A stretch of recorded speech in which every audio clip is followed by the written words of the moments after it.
بسم الله الرحمن الرحیم. رب اشرح لي صدري ويسر لي امري واحلل عقدة من لساني يفقهوا قولي. السلام علیکم ورحمت الله وبرکاتو. د الله تعالی سلامتی، رحمت او برکت دی په موږ او تاسو ټولو باندې. زه یم عبدالله. آیا تاسو د هغه قومونو په اړوند کله فکر کړی چې پخوا اوسېدل او بیا د منځ نه تللي دي؟ آیا په دې مو کله فکر کړی چې هغوی ولې د منځ نه تلي؟ داسې کوم عملونه هغوی کول چې د هغې په وجه هغوی تباه او برباد شوي دي؟ دا ځل ما تاسو له یو ډېر په زړه پورې پروګرام د هغه قومونو په اړوند چې تباه شوي دي راوړی دی. راځئ چې دا پروګرام یو ځای سره وګورو.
تباه شوي قومونه. سوره توبه 9 سوره 80 آیت. آیا دوی ته د پخوانو خلکو حالات نه دي را رسېدلي؟ د قوم د نوح او د عاد او د سمود او د قوم د ابراهیم او د مدین او اوسیدونکي د هغه کلو چې اړول شوي وو، هغوی ته خپلو پیغمبرانو څرګنده دلیلونه راوړل، نو الله تعالی په هغوی هیڅکله زیاتی نه کولو، خو هغوی پخپله په خپل ځانونو ظلم کولو.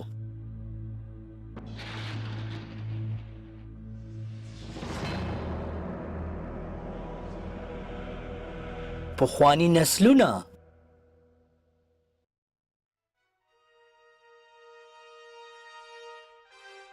پیرمیډ په مصر کې 4600 کاله مخکې. سټون هنج په انګلستان کې 4000 کاله مخکې. انګواډ په کمبوډیا کې 1150 میلادي کال. او میچو پیچو په پیرو کې 1580 میلادي کال.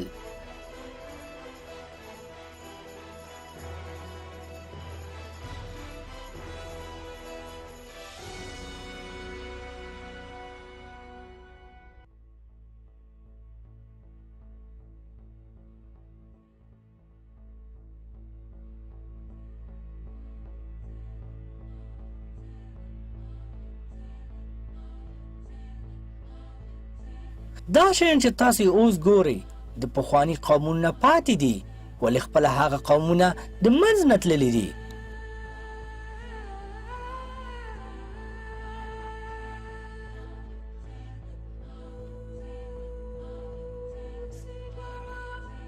د تاریخ په اوږدو کې ډېر قومونه پیدا شوي او تر یو وخته پورې ژوند کړی او بیا د منځ نه تللي.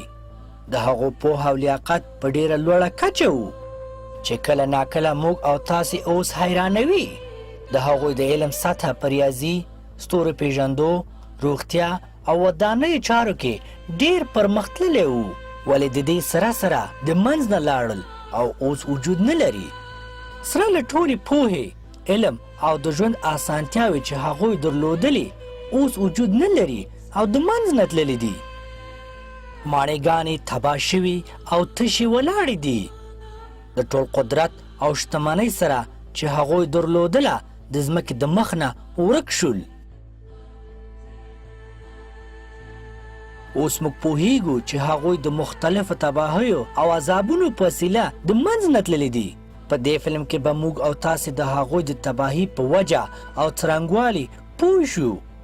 په قرآن کې هم د دې قومونو د تباهي ذکر موجود دی. دا قومونه ځکه تباه شوي دي ځکه چې هغوی د الله تعالی حکم نه منه او د الله تعالی د آیتونو په خلاف ژوند پیل کړی و. د آرکیولوژي د علم او د نوي ټکنالوژي معلوماتونه به د ثبوت په توګه هم وړاندې کړم هغه خلکو لپاره چې په دې واقعي قصو باندې شک لري.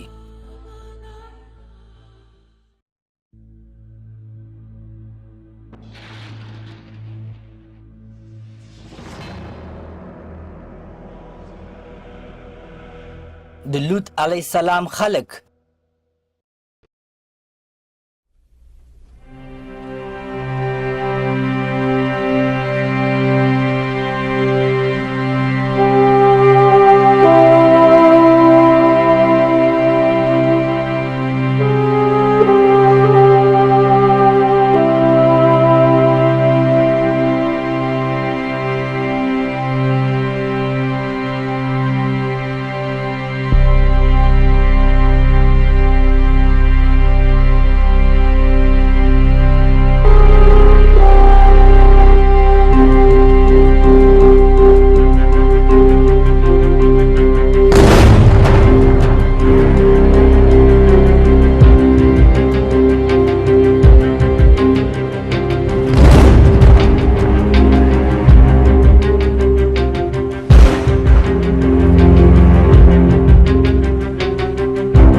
سوره القمر 450 سوره 33 او 34 آیت. د لوط قوم هم پیغمبران دروغجن وګڼل نو په هغوی باندې موږ د کاڼو نه ډک سیلۍ واچوله خو د لوط کور مو وساتله هغوی مو د سحر په وخت کې وساتل.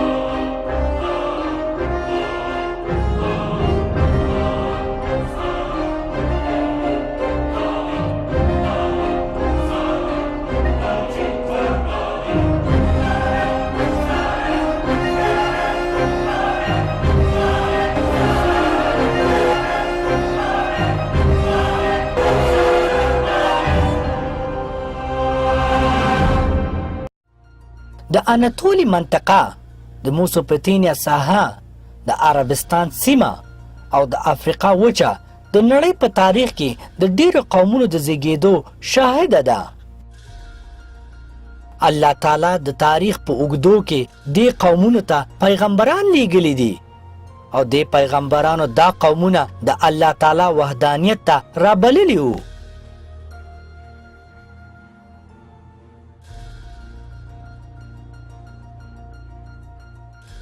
یو د دې قومونو نه د لوط علیه السلام قومو چې د ننني اسرائیل په سرحد کې د آرام سمندر په غاړه پروت و.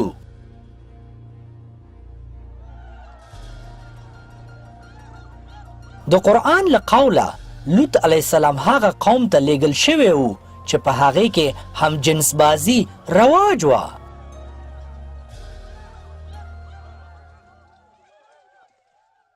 سوره شورا 26 سوره 118 تر 116 آیته پورې. څه وخت چې د دوی ورور لوط دوی ته وویل چې آیا تاسو د الله نه نه ویریږئ؟ زه ستاسو په هکله امانتګر پیغمبر یم نو تاسو د الله نه ویریږئ او زما خبره منئ او زه له تاسو نه په دې تبلیغ څه بدله خو نه غواړم. زما بدله خو د رب العالمین په ذمه ده. آیا په ټوله دنیا کې یوازې تاسو د هلکانو سره بدفعلي کوئ او ستاسو رب چې تاسو له کومې ښځې پیدا کړي دي هغه تاسو پرېږدئ؟ تاسو خو د حد نه تیر شوي خلک یې.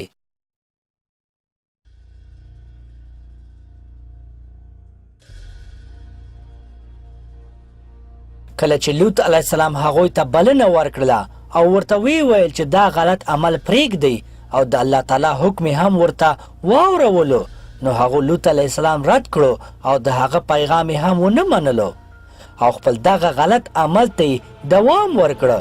نو بیا الله تعالی هغوی د دې عمل په وجه تباه او برباد کړل.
راځئ چې اوس وګورو چې نور آسماني کتابونه د آرکیالوجي علم او نوی ساینس د لوط علیه السلام د قوم په اړوند څه وایي.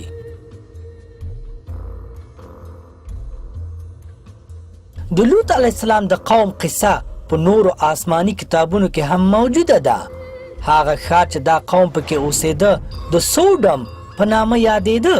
د آرکیالوجي علم هم دا ښایي چې دا قوم د آرام سمندر په غاړه چې نن ورځ د اسرائیل او د جوردن ترمنځ سرحد دی اوسېده.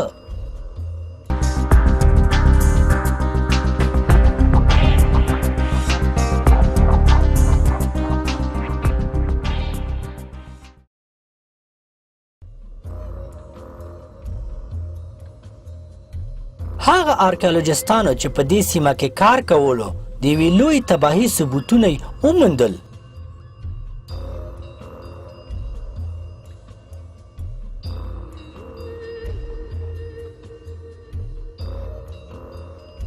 لکه د تباه شوي انسانانو هډوکي او د ځمکې ذرې، او دا ټول د یوې لویې زلزلې او تباهي نښې دي. الله تعالی په قرآن کې فرمایي چې یوه ورځ مخکې د دې نه 2 فرښتې لوط علیه السلام ته راغلې او ورته ویې ویل. سوره هود 11 سوره 81 نه 83 آیته پورې. فرښتو وویلې لوطه بېشک موږ ستا د رب رالیږل شوي فرښتې یو، دوی تا ته نږدې کېدلی هم نشي، نو د شپې د خپل کور خلک وباسه او په تاسې کې به هیڅوک هم مخ په شا نه ګوري، خو صرف ستا ښځه هغه به هم په دغه آفت کې اخته کیږي چې دا نور ټول پکې اخته کیږي. د دوی لپاره ټاکلی وخت سهار دی. آیا سهار نږدې نه دی؟ نو هر کله چې زموږ حکم راورسېده نو موږ هغه ځمکه لاندې باندې کړه او په هغو مو پرله پسې د کاڼو باران وورولو، په کومو چې ستا د رب له طرفه نښې لګېدلې وي، او دا ځای د دې ظالمانو نه څه لرې نه دی.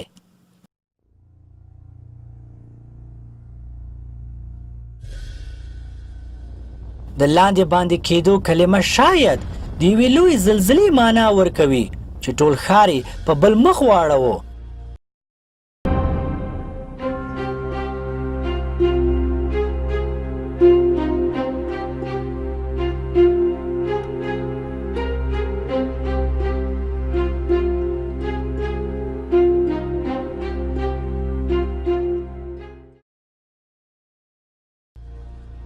د بی بی سی د یو نوي راپور له مخه چې نوم یې د ساینسپوهانو د سوډم په ښار د اورونو نتیجه وموندله. په دې راپور کې ډاکټر هیرس چې یو آرکیالوجست دی د یوې ډېرې لویې زلزلې ثبوتونه یې ښودلي دي. د هغه په قول د لوط علیه السلام قوم د آرام سمندر په غاړه استوګنو او د یو ځانګړو موادو چې په دغه سیمه کې موندل کېدل تجارت به یې کوو. د دې موادو نه د بیړیو په جوړولو او د تیږو په نښلولو کې کار اخیستل کېده.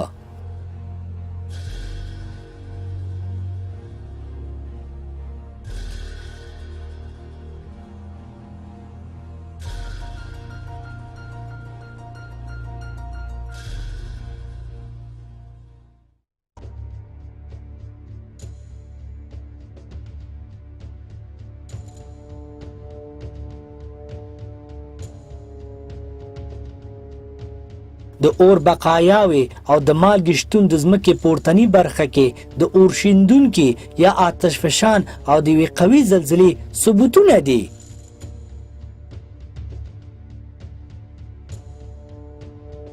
د دې پیښې په اړوند الله تعالی په قرآن کې فرمایي چې په دې قوم د اور او سکروټو باران وشو او دا د یو ډیر خطرناک اور شیندونکي نښې دي.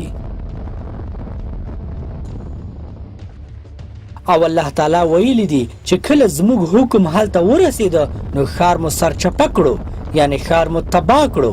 د آرام سمندر څخه لاندې د اور یو کمربند تیر شوی دی چې د یوې قوي زلزلې په نتیجه کې دا اور بیرون ته راوتی او ځمکه په ډیر شدت سره خوځېدلې ده او امکان لري چې یوه لویه برخه د ځمکې په سمندر کې ډوبه شوي.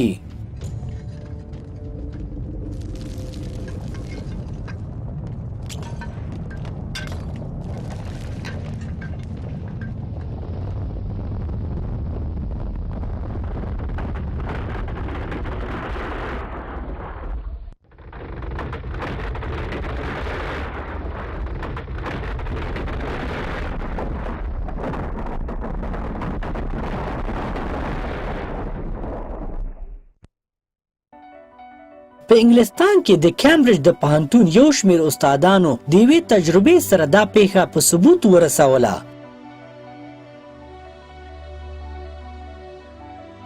هغه داسې چې دوی د سوډم د ښار په څیر یو ښارګوټی په لابراتوار کې جوړ کړه او بیا یوه مصنوعي زلزله پرې وکړه او دا یې ثبوت کړه چې د زلزلې سره د سوډم د ښار یوه برخه په اوبو کې ډوبه شوې.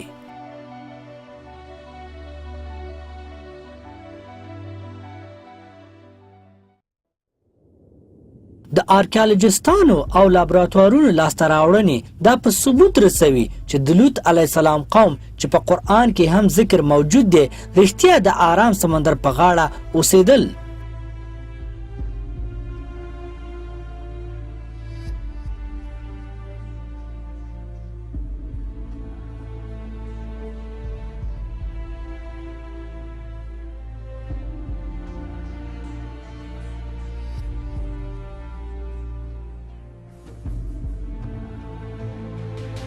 هغوی ته د خپل اعمالو جزا ورکړل شوه او تباه او برباد شلول د الله تعالی لخوا.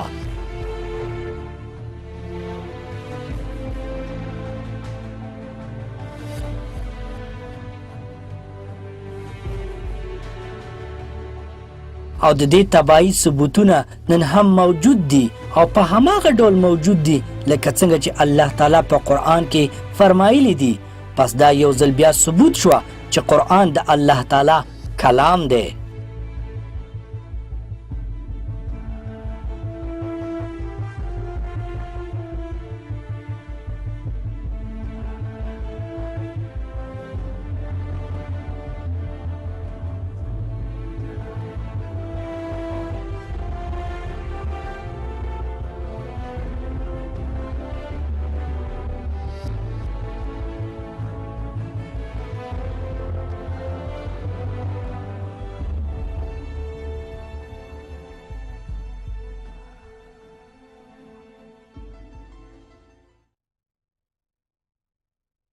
سوره الحجر 15مه سوره 3 نه تر 15 آیته پورې. نو د نور د راختو سره دوی یو هیبتناکه چغې ونیول. بیا موږ د دې کلي په اسانۍ برخه لاندې کړله او موږ په دوی باندې سکروټې وورولې. یقینا په دې کې د غور او فکر کوونکو لپاره نښې دي.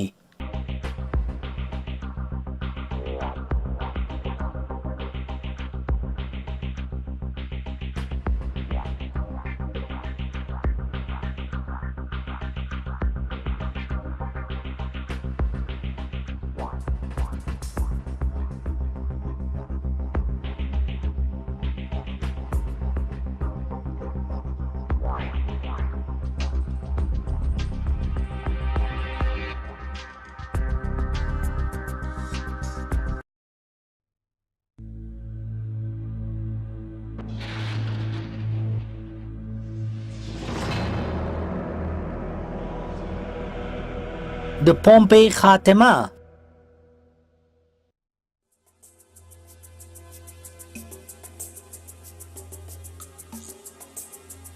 د ایټالیا د ملک یوه نښه د ویسویس غر دی، خصوصا د نیپل د ښار.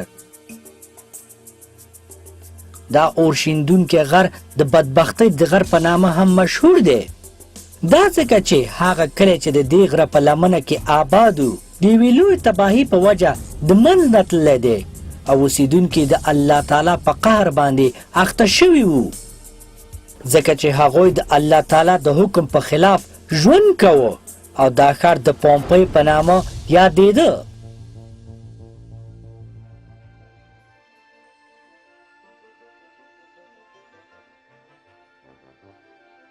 د دې تصویرونو نه ښکاري چې یو وخت د پومپی سړکونه څومره ښه او پرمختللي وو او دا ښار د روم د امپراتورۍ د سرمایې نښه وه.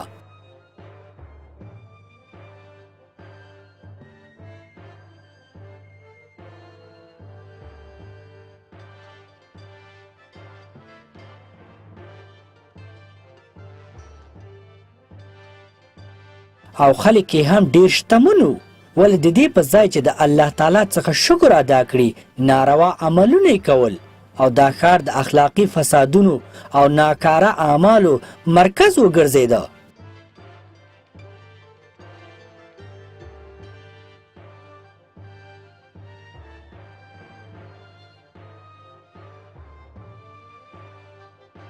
د پومپی ښار د دوه شیانو لپاره ډیر مشهور.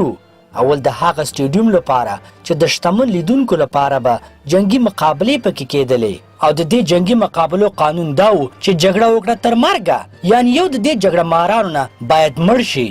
او دې سټیډیوم دویم مقام درلوده د روم په امپراتورۍ کې د کالس د سټیډیوم نه وروسته چې د روم په ښار کې و.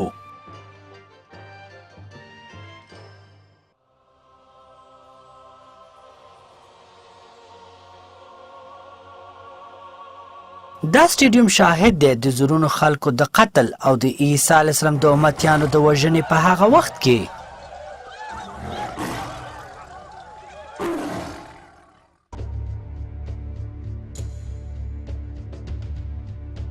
او د هغه وخت د خلکو لپاره دا ډیر په زړه پورې مصروفیت و.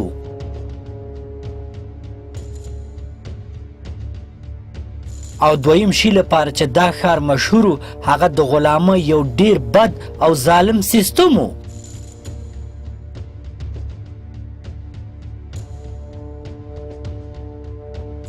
چې وروسته د روم په ټولې امپراتورۍ کې خور شو. د نافرمانه غلام لپاره صرف یوه لاره موجود وه او هغه مرګ وه او د نورو شیانو غوندې اخیستل او پلورل کېدل.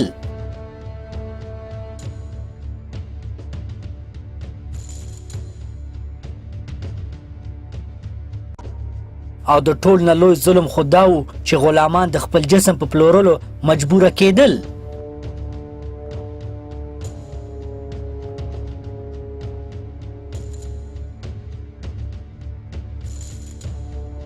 لنډه دا چې شتمنۍ او دولت د پومپی خلک د الله تعالی د لارې نه ګوښه کړي وو.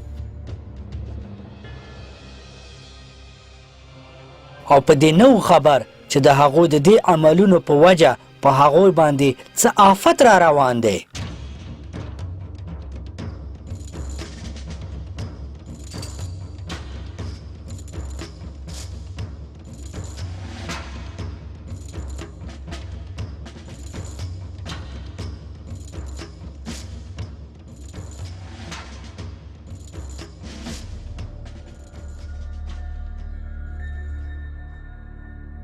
دا آفت او غضب دومره په قوت او چټکۍ سره راغلی دی چې یو د تشنابونو کې دا ټب د دومره وزن سره چې لري د خپل ځای نه الوتی دی او مخامخ دیوال سره لګېدلی دی.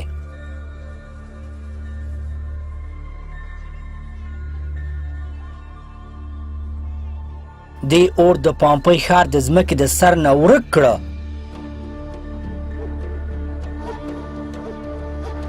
او دا ښار د 2000 کالو پورې د دې اور د بقاو لاندې ډوب و.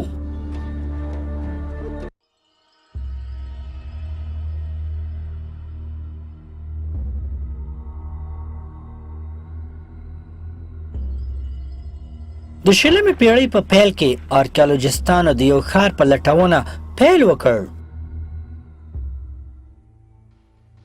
هغه څه چې هغوی وموندل 2000 کاله مخکني وو او بې له دې نه چې کوم تاوان ورته وررسېدلی په لاس راغلل.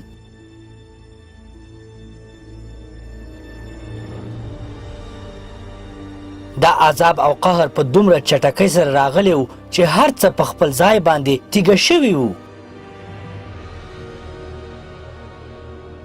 او داسې ښکاري چې په هغوی وخت ودرېدلی. یوازینی شی چې په ټولو کې یو شان و هغه د ویرې نه ډکې څېرې وې.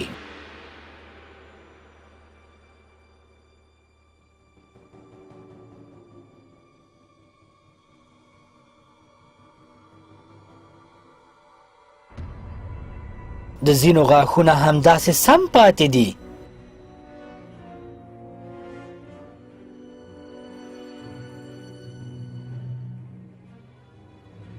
یوه کورنۍ چې د ډوډۍ خوړلو په حالت کې و هر څه ته همداسې پاتې دي.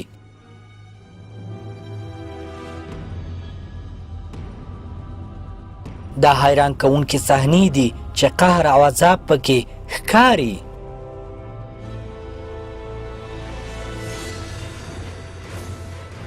په زرونو خلک د مرګ په انتظار ناستو چې نه یې څه لیدی شو او نه یې څه اورېدلی شو.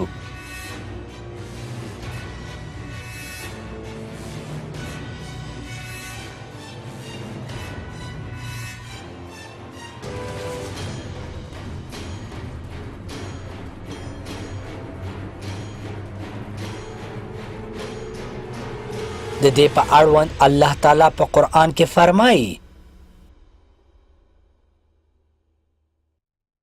سوره یاسین 26 سوره 9 آیت یوازې یوه آسماني چاودنه وه او ناګهان ټول خاموش شول. سوره القمر 54 سوره 21 آیت بېشکه موږ ولږه پر هغوی باندې یو غږ نو شوي دوی لکه وچ مات شوي ټوټې ټوټې خشاک شوي واښه.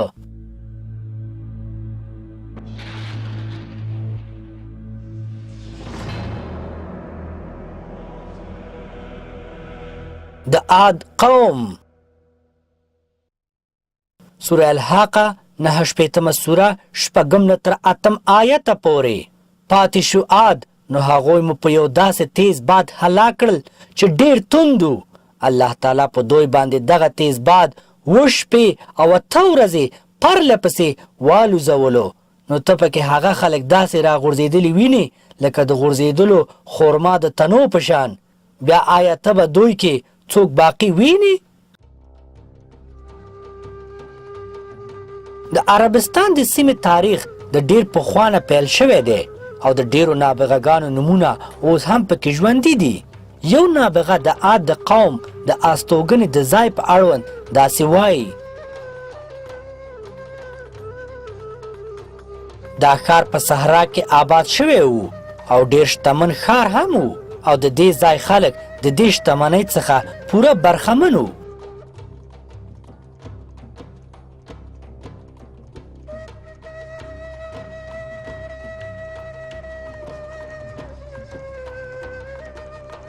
د دې ټولو نعمتونو سره هغوی یوه لویه ګناه وکړه او د همدغې ګناه په بدل کې الله تعالی دوی ته لوی عذاب ورکړه او داسې تباه شول او د ځمکې د سر نه ورک شول ته به وایي چې هیڅکله هغوی د ځمکې په سر ژوند نه کولو. دا تباهي د شګو د طوفان په واسطه وشوله. هغه داسې چې دا ټول قوم د شګو لاندې پټ شو د الله تعالی په حکم سره. آرکیالوجستانو دا په اثبات ورسوله چې دا قصه چې په قرآن کې ذکر موجود دی واقعیت لري او په جنوبي عربستان یعنی په عمان کې واقع شوې وه. هغه قوم چې هلته ژوند کوه د عاد د قوم په نامه یادېده.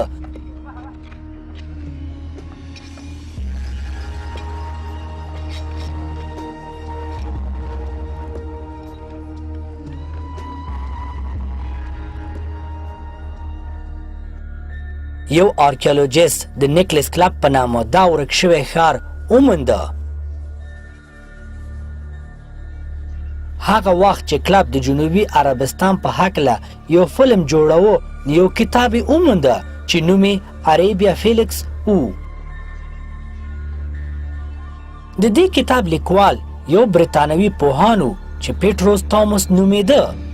هغې دا کتاب په 1922 میلادي کال کې لیکلی و.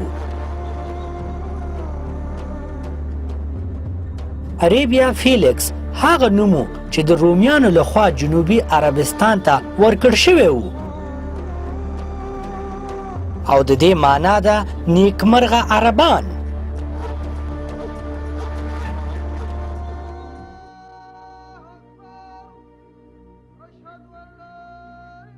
ځکه چې هغه خلکو چې هلته ژوند کوو تر ټولو نیکمرغه خلک وو. سوال پیدا کیږي چې ولې دوی نیکمرغه وو؟ دا ځکه چې د دې ځای خلکو یو ډول مواد چې په مذهبي مراسمو کې استعمالیدل لاسته راوړل او بیا به یې خرڅول.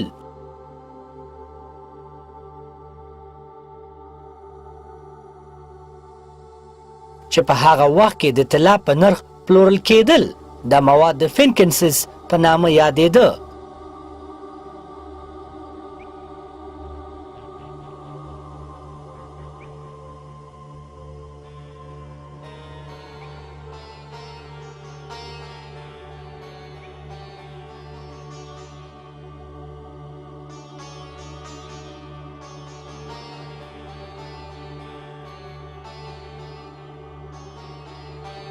برتانوي پوهان په خپل کتاب کې لیکلي دي چې هغې د یو نیکمرغه قوم په هکله معلومات موندلی دی چې پخوا اوسېدل او اوس د منځ نه تللی دي.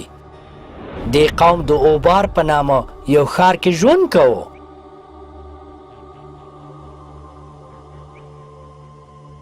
دې برتانوي پوهان ته د هغې په یو سفر کې کوچي عربانو یوه لاره ښودلې وه او ورته ویلي وو چې دا لاره د اوبار ښار ته ځي. دې برتانوي پوهان ډېره هیله درلوده چې دا ښار پیدا کړي، ولې مخکې له دې نه چې خپل معلومات مکمل کړي مړ شو.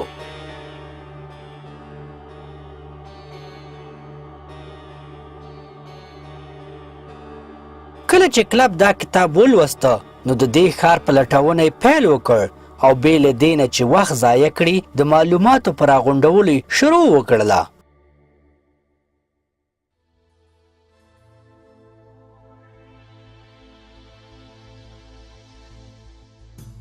کلب د فضایي سټلایټ څخه هم خواهش وکړ چې د دې سیمې عکسونه ورته واخلي.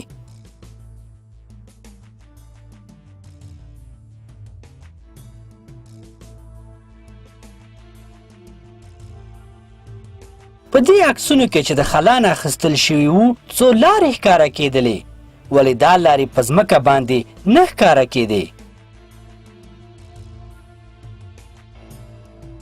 کلب دا عکسونه د پخواني نقشو سره مقایسه کړل او نتیجه یې هماغه وه چې هغې فکر کوو.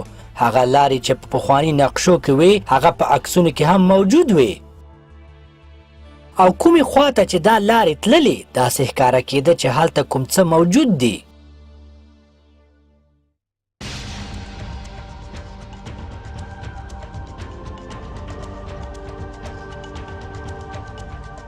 اوس هغه وخت را رسېدلی و چې کلب باید خپل سفر پیل کړی وی.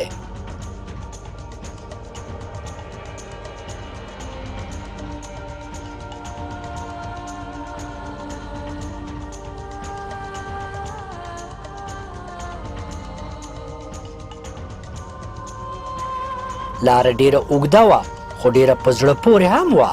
د لارې په اوږدو کې د نوې تکنالوژي څخه هم استفاده وشوه.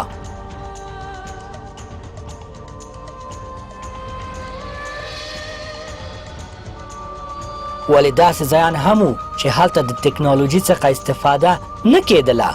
لنډه دا چې کلب او د هغه ملګري هغه ځای ته ورسېدل چې دوی ګمان کوو چې د اوبار ښار دی. د دې ښار د موندلو نه وروسته معلومه شوه چې دا د عاد د قوم ښار دی چې په هغه وخت کې د ایران په نامه یادېده چې په قرآن کې هم ذکر موجود دی.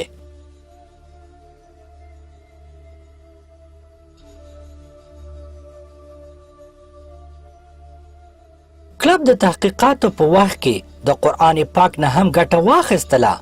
د ایران د ښار په اړوند په قرآن کې الله تعالی فرمایلی دي چې دې ښار لوړ لوړ برجونه درلودل.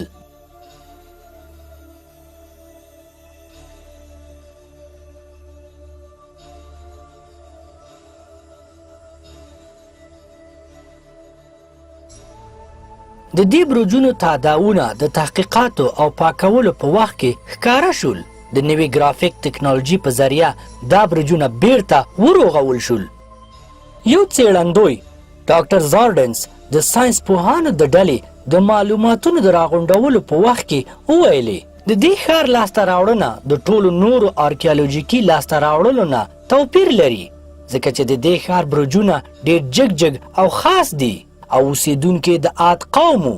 الله تعالی په قرآن کې فرمایي سوره الفجر 9 سوره 6 تر 8 آیته پورې. آیا تا ونه لیدل چې ستا الله د عاد د قوم یعنی د ایران د قوم سره څه وکړل چې خاوندانو د لوی لوی برجونو چې نه دي پیدا شوي مثال د هغې په نورو ښارونو کې. سوره القمر 54 سوره 18 تر 20 آیته پورې. عادیانو هم پیغمبران دروغجن وګڼل. نو وګوره چې زما عذاب او زما ویرول څنګه شو. بېشکه موږ په هغوی باندې یوه تنده سیلۍ راولېږله په داسې ورځ چې تل سپېره وه. خلک به یې داسې راغورځول لکه د راوتلو خورما تنې چې په ځمکه پرتې وي.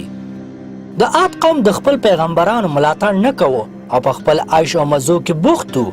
د همدې کبله الله تعالی هغوی تباه کړل. الله تعالی په قرآن کې فرمایي سوره احقاف 46 سوره 24 آیت: بیا هر کله چې هغوی ولیدل چې یوه ورځ د هغوی د سیمې لوري ته را روانه ده، نو دا یې وویل چې دا خو ورځ ده چې را باندې به ورېږي. نه، بلکې دا خو هغه څیز دی د کوم لپاره چې تاسو تلوار کولو. دا هغه سیایي ده چې په کوم کې چې دردناک عذاب دی.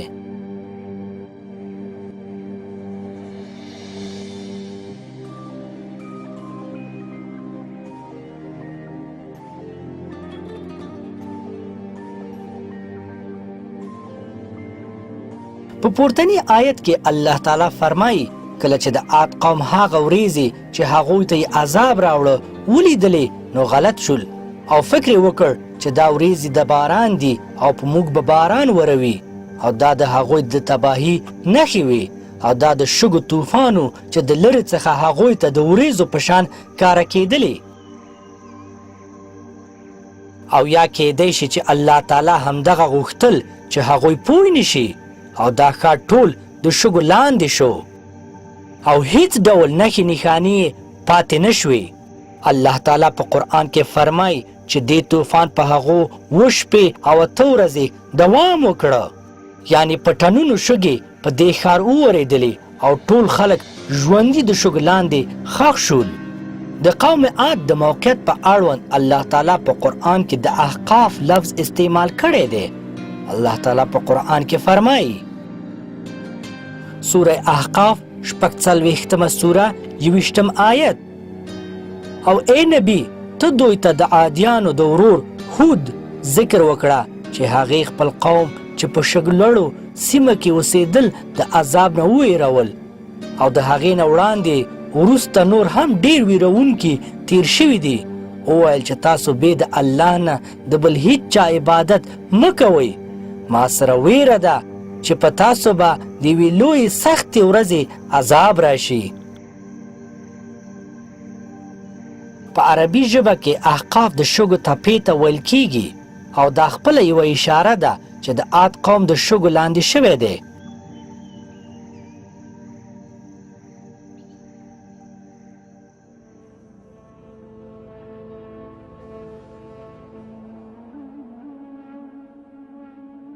داسې ښکاري چې دا قوم په ډېر کم وخت کې د خپل آل او مال سره یو ځای د شګو لاندې شوي دي.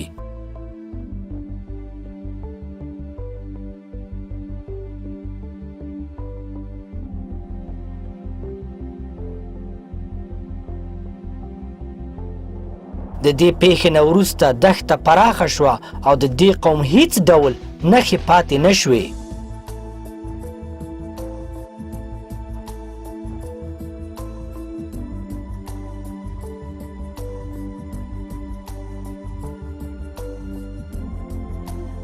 لنډه دا چې د آرکیالوجي علم او نوې ټکنالوژي دا په اثبات ورسوله چې د عاد قوم چې په آرام ښار کې چې لوړ لوړ برجونه یې لرل اوسېدل، او څنګه چې الله تعالی په قرآن کې ویلي دي هماغسې د منځ نه تللي دي.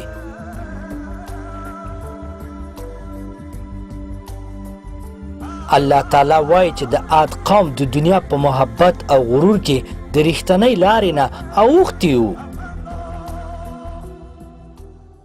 انسانان تل همداسې ګناهونه لکه د کبر، غرور، عیاشي، قتل، رشوتخوري، د نورو حق خوړل، همجنسبازي، غیبت او بهتان د ځانونو عمل ګرځوي او بیا د الله تعالی له طرفه ورته عذاب ورکول کیږي. دا ټول قومونه په همدې ګناهونو اخته شوي وو، نو ځکه الله تعالی هغوی تباه او برباد کړل. په دې فلم کې موږ او تاسو صرف یو څو نمونې ولیدې چې په قرآن کې ذکر موجود دی.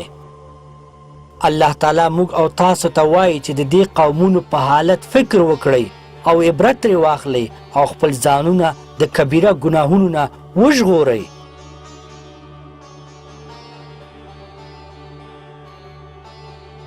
سوره سجده 41 سوره 15 آیت: بیا د عاد قوم چې وو نو هغوی د ځمکې په مخ برناقه غرور پیل کړو او دا ویل چې موږ نه زیات زورور لا بلا څوک کیدی شي.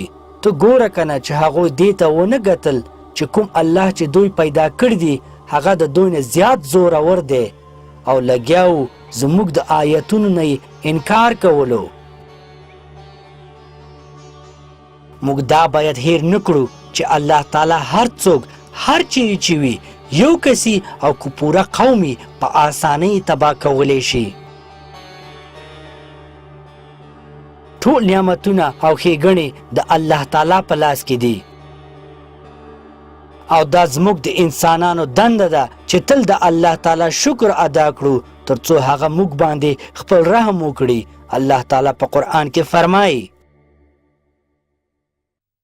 سوره آل عمران 3 سوره 130 او 138 آیت بېشکه تاسو نه وړاندې ډېر واقعیات تیر شوي دي نو تاسو د ځمکې په مخ وګرځئ او وګورئ چا چې د الله حکمونه دروغ ګڼي د هغوی څه انجام شو. دا قرآن د ټولو خلکو لپاره یو بیان او پرهیزګارانو لپاره هدایت او نصیحت دی.